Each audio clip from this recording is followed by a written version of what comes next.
नमस्कार जय जगन्नाथ आपको स्वागत मो नुआ ब्लॉग को। आज आम एखाटी होती कारण आज मो अपा को डाक कन्या खियारे मो पीसी घर तो सकाळ मेन्यू किसी एमती थिला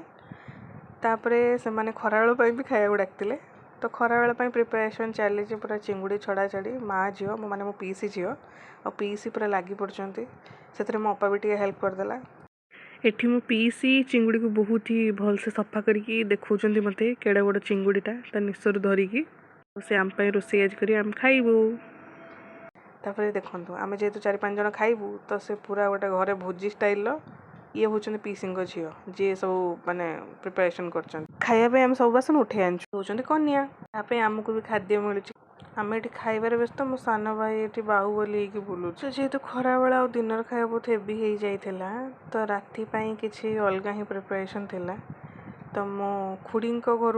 मो भाई आणिक आसला चिकेन पकोड़ा जोटा कि से राति चिली चिकेन करते आमको देते पकोड़ा